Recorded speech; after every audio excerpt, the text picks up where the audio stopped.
오늘 본문 창세기 6장 14절부터 18절입니다. 너는 고페르 나무로 너를 위하여 방주를 만들되 그 안에 칸들을 막고 역청을 그 안팎에 칠하라. 내가 만들 방주는 이러하니 그 길이는 300규빗, 너비는 50규빗, 높이는 30규빗이라. 거기에 창을 내되 위에서부터 한 규빗에 내고 그 문은 옆으로 내고 상중하 3층으로 할지니라. 내가 홍수를 땅에 일으켜 무릇 생명의 기운이 있는 모든 육체를 천하에서 멸절하리니 땅에 있는 것들이 다 죽으리라. 그러나 너와는 내가 내 언약을 세우리니 너는 내 아들들과 내 아내와 내 며느리들과 함께 그 방주로 들어가고. 아멘. 최초의 인류 아담과 하와가 자기들이 마치 하나님이나 된다는 듯 선과 악, 좋음과 좋지 않음을 그분 말씀이 아니라 자기 생각과 자기 느낌대로 판단하는 원죄를 범한 이후 사람들은 점점 더 악해졌습니다.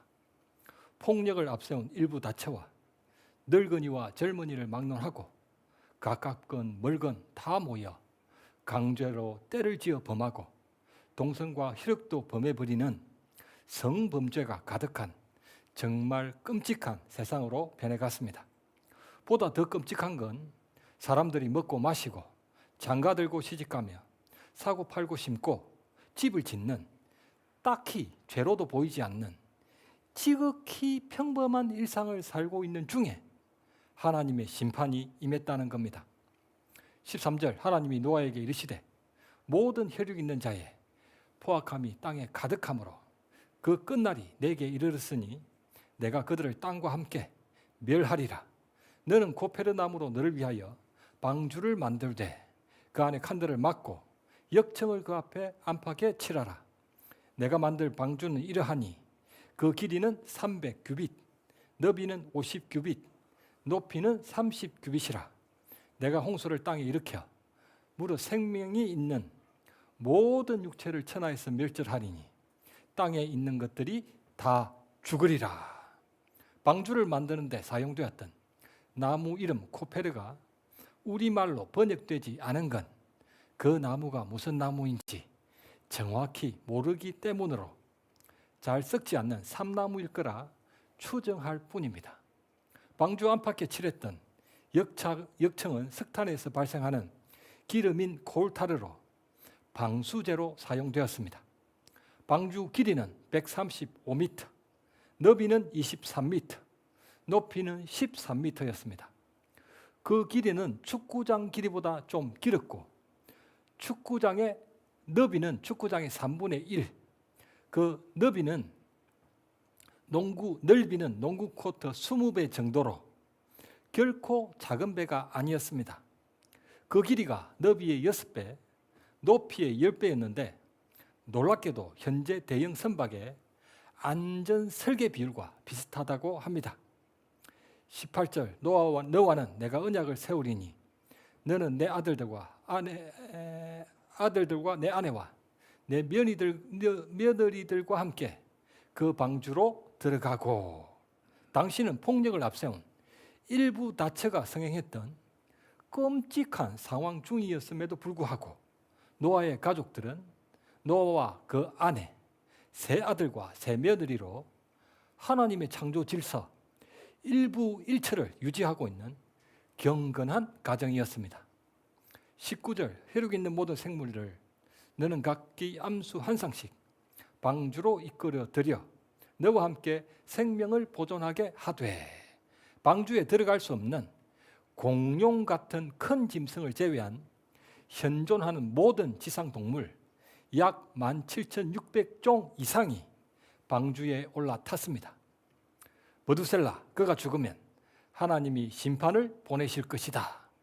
에녹의 아들 머두셀라가 969세에 숨을 딱 거두자 하나님 말씀대로 정확하게 바로 그 해에 노아 홍수가 일어났습니다.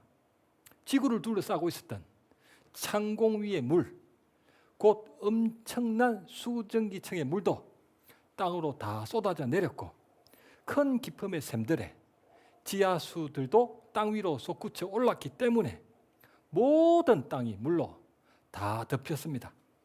7장 17절 홍수가 땅에 40일 동안 계속된지라 물이 많아져 방주가 땅에서 떠올랐고 물이 더욱 넘침에 천하의 높은 산이 다 잠겼더니 땅 위에 움직이는 생물이 다 죽었으니 오직 노아와 그와 함께 방주에 있던 자들만 남았더라. 물이 150일을 땅에 넘쳤더라.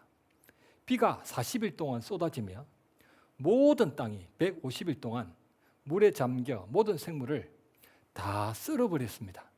그래서 현재도 에베레스트 산이나 방주가 머물렀던 터키의 아라랏산 등 높은 산지에서 물고기나 바다생물 화석들이 발견되는 것입니다. 산에서 최강하는 시멘트의 원료인 석회석은 산호초의 화석이기 때문에 그 지역이 원래 바다 밑에 있었다는 확실한 증거입니다. 현재 지표면의 75%가 홍수에 의한 퇴적층이라는 것도 마찬가지 결과입니다. 이러한 증거들을 근거로 그 홍수가 얼마나 컸는지를 짐작해 볼 수 있습니다. 홍수로 인해 궁창 위에 물이 모두 쏟아져 내려 궁창 아래의 물과 하나로 합쳐졌다는 건 궁창 위의 물과 아래의 물로 나누어졌던 창조 이전 1장 2절 땅이 혼돈하고 공허하며 흑암이 깊음 위에 있고 그 상태로 역행했던 것입니다. 하나님이 이르시되 좋았더라 좋았더라 심히 좋았더라 라고 감탄하셨던 상태가 나빴더라 나빴더라 심히 나빴더라 공허와 혼돈과 깊음 한탄하시는 상태로 돌아가 버렸습니다. 왜냐하면 홍수 심판은 자기들이 마치 하나님이나 된다는 듯 선과 악, 좋은과 좋지 않음을 하나님 말씀이 아니라 자기 생각과 자기 느낌대로 마음대로 판단하는 원죄의 결과였기 때문입니다. 노아는 지면에서 물이 줄어들었는지를 알아보기 위해 방주 밖으로 까마귀와 비둘기를 여러 번 내놓았습니다. 까마귀들은 육지 냄새를 아주 잘 맡기 때문에 고대로부터 바다에서 선원들이 육지의 방향을 알아내는 데에 이용했습니다. 아울러 비둘기는 원거리 비행이 불가능하기 때문에 선원들이 바다에서 육지가 근방에 있는지를 알아내는 데에 이용했다고 합니다. 만일 선원들이 날려보냈던 비둘기가 다시 돌아온다면 그 근방에는 배를 정박시킬 만한 육지가 없다는 의미였습니다. 노아는 돌아온 비둘기가 입에 감람나무 새 잎사귀를 물고 있는 것을 보고 땅에 물이 줄어들고 있다는 걸 알 수 있었습니다. 막 돋아난 새 잎사귀는 수면에 떠다니는 게 아니라 나무에 붙어 있는 것입니다. 새 잎사귀니까 나무에 붙어 있겠죠. 비둘기가 감람나무에서 새 잎사귀를 딸 수 있을 정도로 수면이 낮아졌기 때문에 그 잎사귀가 물 위로 드러나 비둘기가 물고 돌아올 수 있었던 겁니다. 물은 심판을, 비둘기는 기쁜 소식을 상징하는 것이었습니다. 올림픽 같은 중요한 큰 행사를 개최할 때 비둘기 몇백 마리, 몇천 마리를 하늘로 날려보내는 광경이나 비둘기가 나뭇잎을 물고 날아가는 그림을 보셨을 것입니다. 그 그림이 노아 홍수 때 감람나무 새 잎사귀를 물고 왔던 바로 그 비둘기로부터 유래된 것입니다. 그 비둘기가 홍수 심판이 다 끝났다는 기쁜 소식을 노아에게 전달해 주었기 때문에 평화의 상징이 된 것입니다. 물은 심판을, 비둘기는 기쁜 소식을 상징하는 것이었습니다. 예수님이 세례 요한에게서 세례를 받으셨을 때 장면입니다. 성경 말씀 마태복음 3장 16절과 17절입니다. 예수께서 세례를 받으시고 곧 물에서 올라오실새 하늘이 열리고 하나님의 성령이 비둘기같이 내려 자기 위에 임하심을 보시더니 하늘로부터 소리가 있어 말씀하시되 이는 내 사랑하는 아들이요 내 기뻐하는 자라 하시니라. 아멘. 아버지 하나님이 사랑하시고 기뻐하시는 아들 예수님이 물에서 올라오실 때 그 위에 비둘기 같은 성령이 임했습니다. 물은 심판을 상징하여 예수님이 숨을 쉴 수 없는 물 속으로 잠기셨던 건 죽으심을 상징했고, 물 밖으로 올라오셨던 건 다시 살아나시는 부활하심을 상징하는 것이었습니다.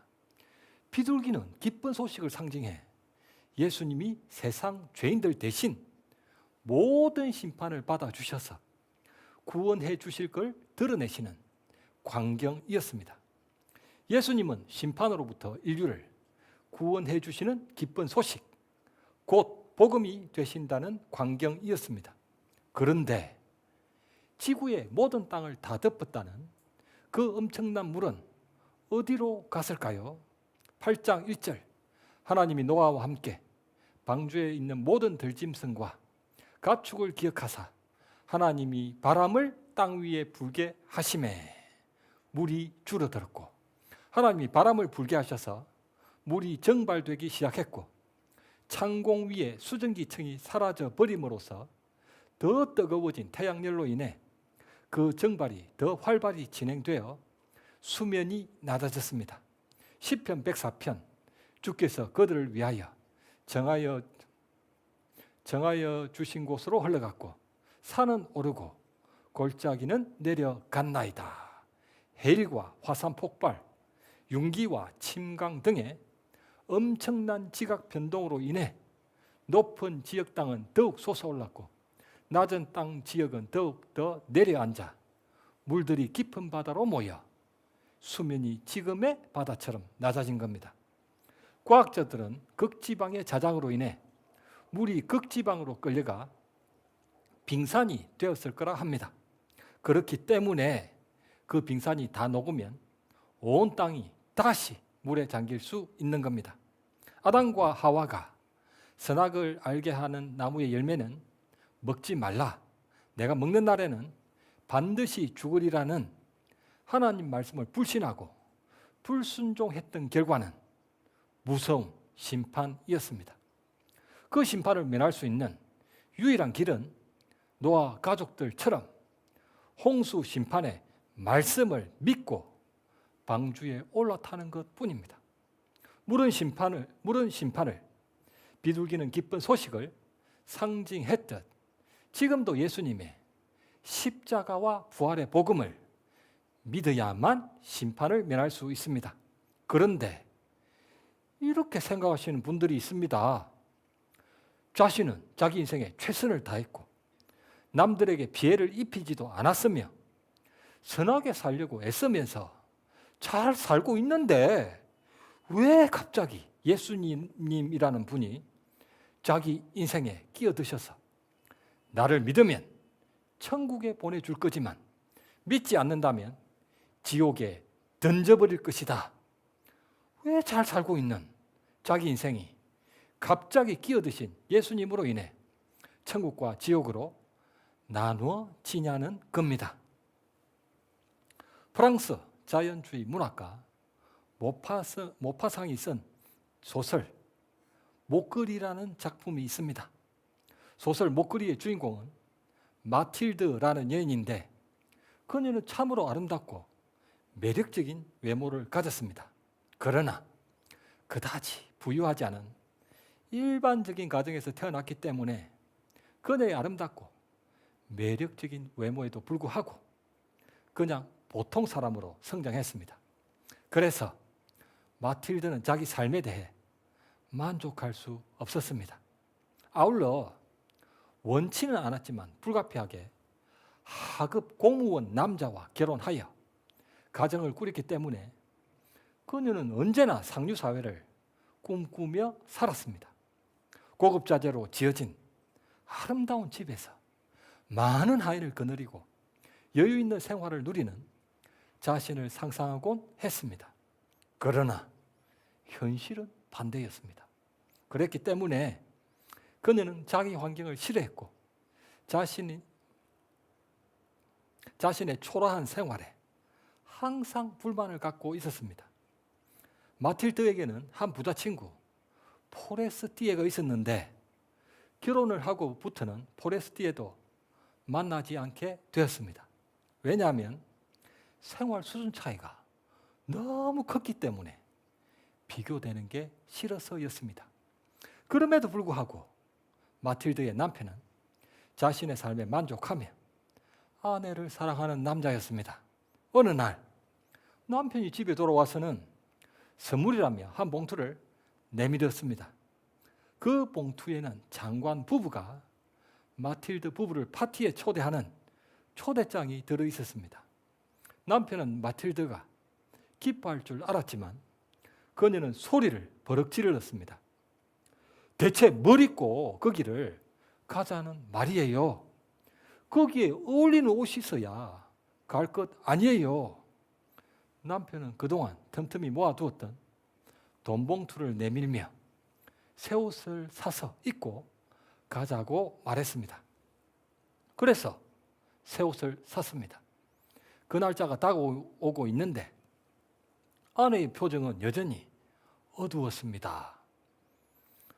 마틸드, 표정이 왜 그리 어두워? 새 옷도 샀잖아. 옷이야 샀지만 장관 부부가 초대하는 파티라면 많은 여인들이 화려한 옷에다 각종 기금속도 주렁주렁 달고 올 텐데 나는 목걸이 하나 없으니 더더욱 초라해 보일 것이 분명해요. 당신 부자 친구 포레스티에 있잖아. 그녀에게 목걸이를 빌리면 될 거 아니야. 친한 친구였다며. 아, 맞네요. 아내는 뒷날 즉시 포레스티에를 찾아가 자기 사정을 말했습니다. 포레스티에도 기꺼이 그렇게 하겠다며 보석 상자를 내놓았습니다. 포레스티에는 각종 보석들이 담겨있는 그 상자를 가리키며 가장 마음에 드는 걸로 골라가라고 했습니다. 마틸드는 먼저 팔찌들을 보았고 그 다음에는 진주 목걸이들을 그리고 금으로 정교하게 세공된 각종 장신구들을 만져도 보고 거울 앞에서 직접 갈아 끼우기도 해보았습니다. 그 중에서 가장 눈에 들어오는 건 고급스러운 까만 상자에 들어있는 다이아몬드 목걸이였습니다. 그 목걸이를 빌려달라고 했습니다. 포레스티에는 기꺼이 빌려주었습니다. 그렇게 마틸드는 다이아몬드 목걸이를 빌렸고 드디어 파티 날이 되었습니다. 마틸드의 참으로 아름답고 매력적인 외모에 새로 산 아름다운 옷과 무엇보다 화려한 그 다이아몬드 목걸이를 걸었으니 모두의 관심을 끌기에는 충분했습니다. 마틸드는 자신의 외모와 새 옷과 다이아몬드 목걸이를 마음껏 뽐내며 정말 만족스러워했습니다. 그렇게 만족스러운 파티를 끝내고 집으로 돌아왔습니다. 돌아와서 그녀는 자신의 아름다운 외모와 새 옷 그리고 다이아몬드 목걸이의 화려함을 다시 한번 느끼고 싶어 거울 앞에 섰습니다. 그런데 그녀가 비명을 지르는 게 아닙니까? 목걸이가 사라져 버린 것입니다. 온 집안을 다 뒤지고 돌아왔던 길도 다 가봤지만 아무리 찾아봐도 목걸이는 나오지 않았습니다.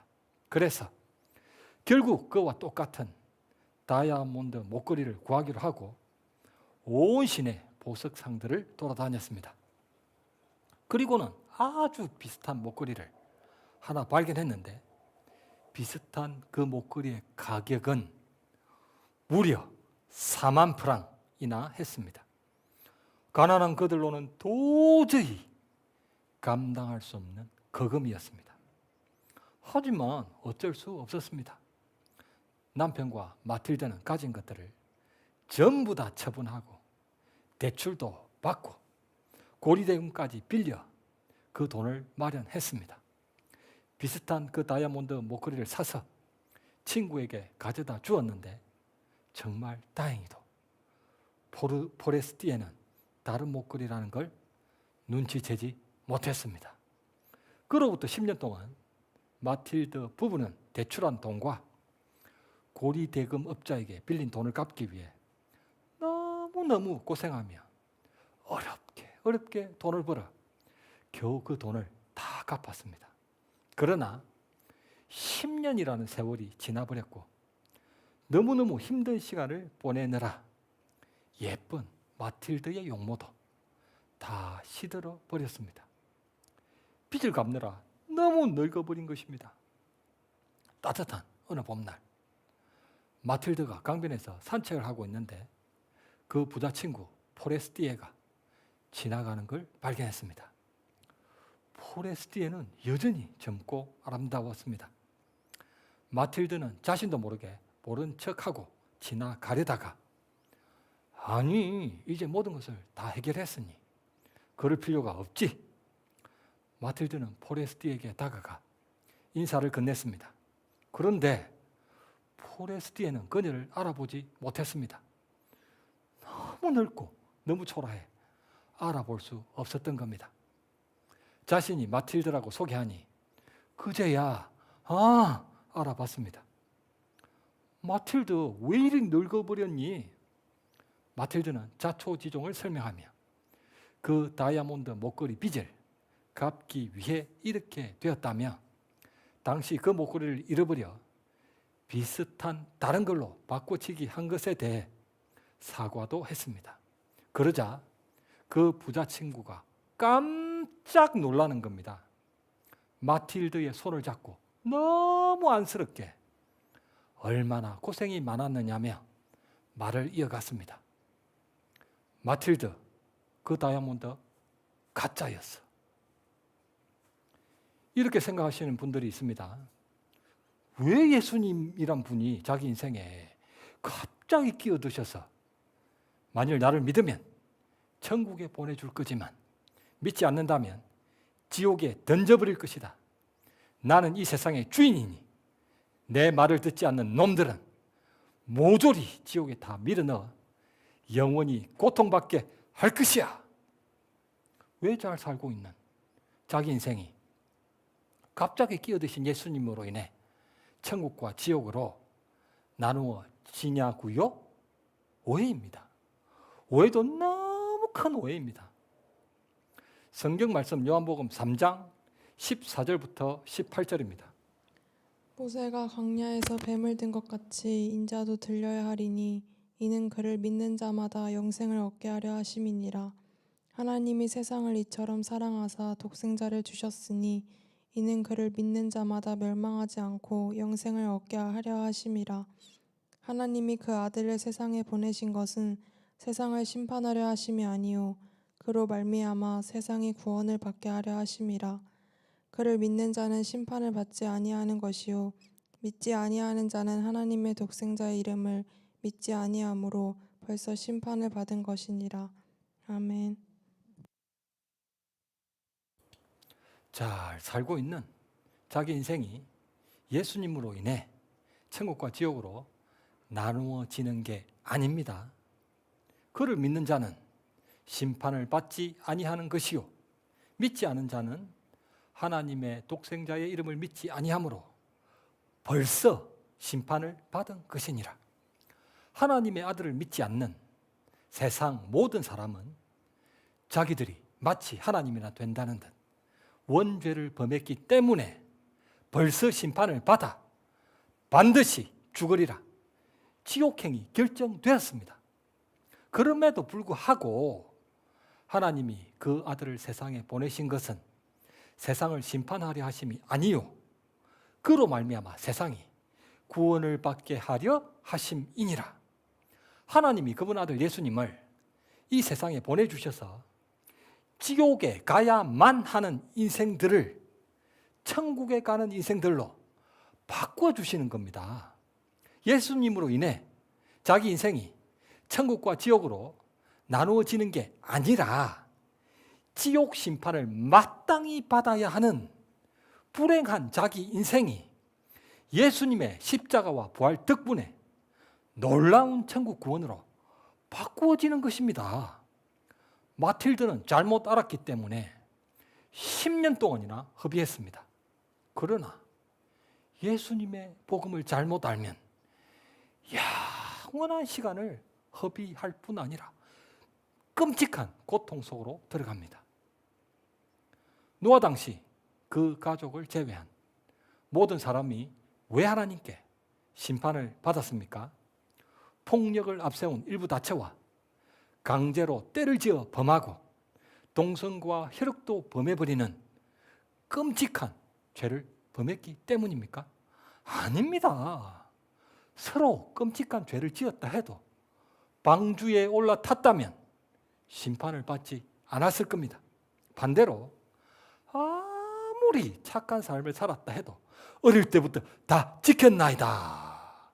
그러나 방주에 올라타지 않는 한에는 죽음을 면할 수 없습니다.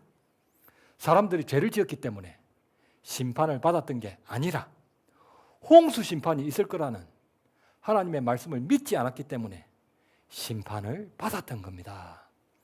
우리를 비롯한 이 모든 세상은 법정에서 판사가 유죄 판단을 내리기 전에는 무죄로 여긴다는 무죄 추정의 원칙이 적용되는 단계가 아닙니다. 벌써 재판장 하나님께 유죄 판결을 받아 반드시 죽으리라 이미 사형 선고가 내려졌습니다. 아직 사형 선고가 내려지지 않았기 때문에 예수님을 믿으면 심판을 받지 않는다는 의미가 아닙니다. 그를 믿는 자는 심판을 받지 아니하는 것이요 믿지 아니하는 자는 하나님의 독생자의 이름을 믿지 아니하므로 벌써 심판을 받은 것이니라. 우리는 태어날 때부터 벌써 심판을 받았기 때문에 멸망과 지옥은 따놓은 당상입니다. 당상. 멸망과 지옥은 따놓은 당상입니다. 뭐를 해도 지옥에 뭐를 해도. 그럼에도 불구하고 예수님의 이름을 믿는 자는 그 심판에서 벗어나고 예수님의 이름을 믿지 않는 자는 심판받은 그 상태로 여전히 남게 되는 것입니다. 지옥은 예수님이 보내시는 것이 아니라 복음을 믿지 않아 제 발로 걸어 들어가는 것입니다. 예수님은 구원과 심판의 기준이 되시기 위해 이 땅에 오신 것이 아니라 죄인이 지옥에서 천국으로 옮겨갈 수 있는 구원의 길이 되어 주시기 위해 이 땅에 오신 겁니다. 모세가 광야에서 뱀을 든 것 같이 인자도 들려야 하리니. 민수기 21장. 하나님은 원망하고 불평하는 이스라엘 백성들에게 불뱀을 보내셔서 심판하셨습니다. 모세가 광야에서 놋뱀을 먼저 들었습니까? 불뱀에게 물리기 전에 그 놋뱀을 바라보면 불뱀에게 물리지 않을 것이고 그 놋뱀을 바라보지 않으면 불뱀에게 물릴 것이다? 정말 그렇습니까? 전부 다 물렸습니다. 벌써 다 물렸다고요. 모조리 죽어가고 있었습니다. 그럼에도 불구하고 그 놋뱀을 바라보면 불뱀에게 물렸음에도 불구하고 죽지 않을 것이라는 복음이었습니다. 장대에 달았던 그 놋뱀을 쳐다봤던 사람들은 불뱀에 물렸음에도 불구하고 죽어가고 있음에도 불구하고 다 살아났습니다. 이미 심판을 받아 죽은 목숨들이 다 살아났던 겁니다.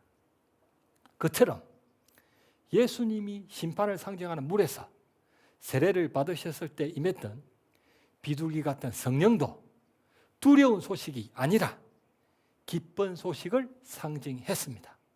이스라엘 백성들은 원망과 불평을 하고 불뱀에게 물렸기 때문에 죽었던 게 아닙니다. 복음을 믿지 않고 놋뱀을 바라보지 않았기 때문에 모조리 죽었던 겁니다. 말씀을 맺겠습니다. 오늘 설교 제목은 너를 위하여 방주를 만들되입니다. 비행기 조종사들이 반드시 받아야 하는 착시 극복 훈련은 자기 눈에 보이는 대로 하늘과 땅 방향을 판단하는 게 아닙니다. 하늘과 땅의 방향을 가리키고 있는 비행기 계기판을 단순하고도 철저히 믿는 겁니다. 그처럼 천국과 지옥을 정확하게 가리키는 인생의 계기판은 하나님의 말씀입니다. 결코 작지 않았던 그 방주를 만드는 건 쉬운 일이 아니었죠. 무엇보다 사람들은 먹고 마시고 장가들고 시집가며 사고 팔고 신고 집을 짓는 어떤 문제도 없는 평범한 일상 중에 홍수 심판이 갑자기 임할 거라는 것도 황당한 말씀이죠. 그럼에도 불구하고 노아는 그 큰 방주를 만들었습니다. 어떻게 그랬을까요? 너를 위하여 방주를 만들되 자신을 위한 길이라는 인생의 계기판, 하나님의 말씀을 믿었기 때문입니다. 정말 홍수가 임할 걸 믿는다면 아무리 큰 방주라도 만들지 않을 사람이 있을까요? 믿는 사람은 순종할 거고 믿지 않는 사람은 절대로 순종하지 않을 겁니다. 하나님이 세상을 이처럼 사랑하사 독생자를 주셨으니 이는 그를 믿는 자마다 멸망하지 않고 영생을 얻게 하려 하심이니라. 하나님 말씀을 오직 믿음으로 그분 사랑과 그 영생을 누리시기를 우리 주님의 이름으로 간절히 축원합니다.